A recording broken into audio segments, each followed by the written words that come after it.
दोस्तों अगर आप भी भारत और श्रीलंका के बीच दूसरा T20 मैच देखने के बाद खुश हो तो वीडियो को जरूर लाइक कीजिएगा। आज के वीडियो का लाइक टारगेट हमने रखा है मात्र 100 लाइक्स का, तो लाइक करना बिल्कुल भी मत भूलिएगा। तो चलिए अब आपका ज्यादा समय ना लेते हुए शुरू करते हैं रोमांचक मैच की हाईलाइट वीडियो। दोस्तों जैसा कि आप तो जानते हैं कि भारत और श्रीलंका के बीच दूसरा T20 मुकाबला पल्लेकेले इंटरनेशनल क्रिकेट स्टेडियम पर खेला गया, जहां इस मैच में भारतीय कप्तान सूर्य कुमार यादव ने टॉस जीतकर पहले गेंदबाजी करने का फैसला किया। हालांकि यहां पर सूर्य कुमार यादव ने बारिश के फैक्टर को देखते हुए यह निर्णय लिया था। अब दोस्तों यहां श्रीलंका की टीम जब बल्लेबाजी करने के लिए उतरी तो श्रीलंका ने 20 ओवर में 9 विकेट के नुकसान पर जब 161 रन बना दिए तो भारत के आगे 162 रन का लक्ष्य काफी छोटा लग रहा था। लेकिन दोस्तों किसी को क्या ही पता था कि यह मुकाबला अंतिम ओवर तक जाकर ऐसा फंस जाएगा कि भारत की हार इस मैच में बिल्कुल फिक्स हो जाएगी। लेकिन दोस्तों चमत्कार हुआ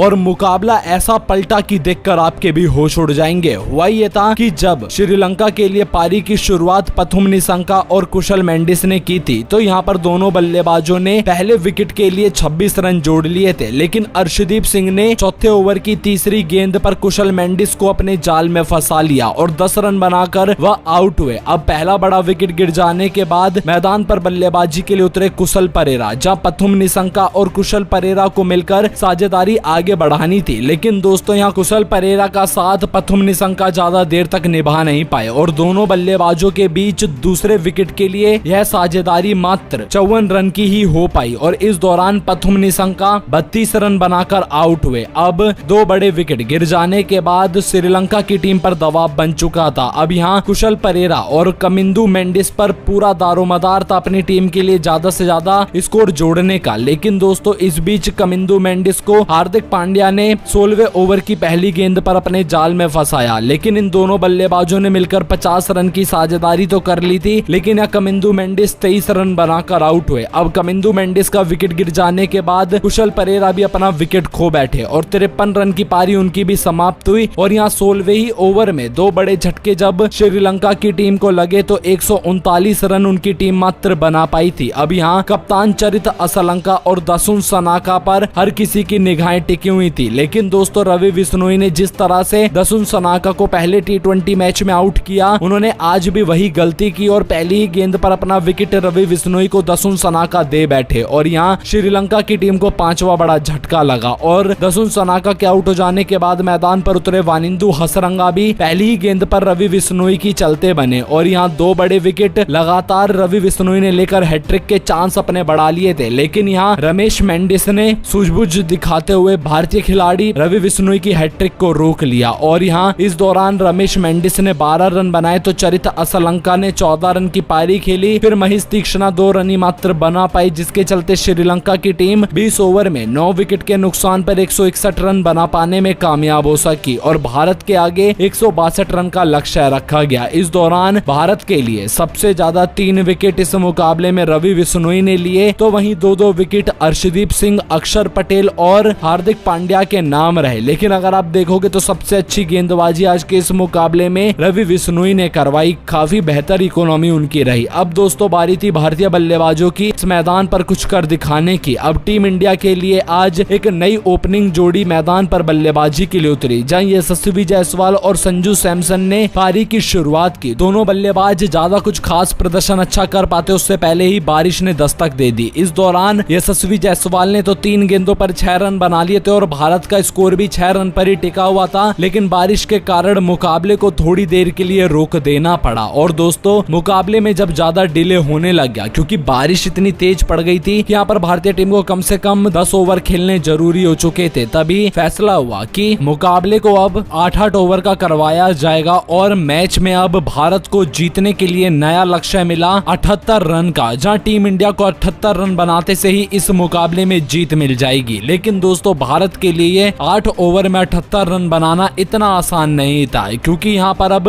पूरा मैदान गीला हो चुका था, जिससे कि आउटफील्ड जो थी वो स्लो हो गई थी और चौके छक्के लगाने में काफी बल्लेबाजों को दिक्कतों का सामना करना पड़ रहा था। लेकिन दोस्तों टीम इंडिया के बल्लेबाजों ने तो ठान रखा था कि इस मुकाबले को किसी भी हाल में जीतना है। अब पहला ओवर जब श्रीलंका के लिए दसुन सनाका करवा रहे थे तो उन्हीं को इस ओवर को को समाप्त करना था। अब पहले ओवर में तो भारत की टीम ने 6 गेंदों में 12 रन बटोर लिए थे। इस दौरान यशस्वी जायसवाल के आउट होने के चांस भी बने, लेकिन दोस्तों यशस्वी जायसवाल वहां बच गए और उन्होंने 12 रन बनाते से ही भारत के ऊपर से थोड़ा सा प्रेशर तो कम कर दिया। अब भारत को मैच जीतने के लिए 42 गेंदों में 66 रन की दरकार थी। अब स्कोर थोड़ा कम लगने लगा और भारत की जीत सामने नजर आने लग गई। लेकिन दोस्तों अब दूसरा ओवर फेस करने के लिए सामने आ गए संजू सैमसन और दोस्तों महेश तीक्ष्णा ने आते से ही पहली ही गेंद पर संजू सैमसन को बोल्ड आउट कर दिया, जहां संजू सैमसन पहली ही गेंद पर कोई अपना खाता खोल नहीं पाए और गोल्डन डक का शिकार होते हुए पवेलियन की राह पकड़ बैठे। और संजू सैमसन यहां बड़ा शॉट लगाने के लिए गए थे, इसी वजह से उनका विकेट गिरा। अब दोस्तों भारतीय टीम पर दबाव और भी ज्यादा बढ़ गया, क्योंकि संजू सैमसन को आज सूर्य कुमार यादव ने उतारा इसीलिए था कि वो अपने बल्ले से कोई चमत्कार कर दिखाएंगे। लेकिन अब जैसे ही संजू सैमसन का विकेट गिरा, यहाँ सूर्य कुमार यादव ने पारी को संभालना शुरू किया यशस्वी जायसवाल के साथ मिलकर। और यहाँ अब इन दोनों बल्लेबाजों पर दारोमदार ताकि दूसरे विकेट के लिए जितना हो सके उतने रन बटोर लें। लेकिन दोस्तों यहाँ दूसरे ओवर से यशस्वी जायसवाल और सूर्य कुमार यादव मिलकर मात्र 2 रन ही निकाल पाए और भारत की टीम का स्कोर 2 ओवर में 14 रन तक ही पहुंच पाया। और यहाँ अब भारतीय टीम को 36 गेंदों में 64 रन चाहिए थे मैच जीतने के लिए। मुकाबला पूरी तरह से फंस चुका था, लेकिन दोस्तों यहाँ सूर्य कुमार यादव ने आस नहीं छोड़ी और उन्होंने तीसरे ओवर में अटेम्प्ट किया कि बड़े शॉट लगाकर मैच को आगे बढ़ाया जाए। अब श्रीलंका की तरफ से तीसरा ओवर करवाने के लिए वानिंदु हसरंगा को भेजा गया, जहां स्पिनर इस मैच में तहलका मचाए हुए थे। और यहाँ वानिंदु हसरंगा ने पहली ही 2 गेंद पर 10 रन खा लिए यशस्वी जायसवाल से। यहाँ पहली गेंद को छक्के में और फिर दूसरी गेंद को चौके में ढकेलकर यशस्वी जायसवाल ने फिर से दबाव हटा दिया और भारत की टीम अब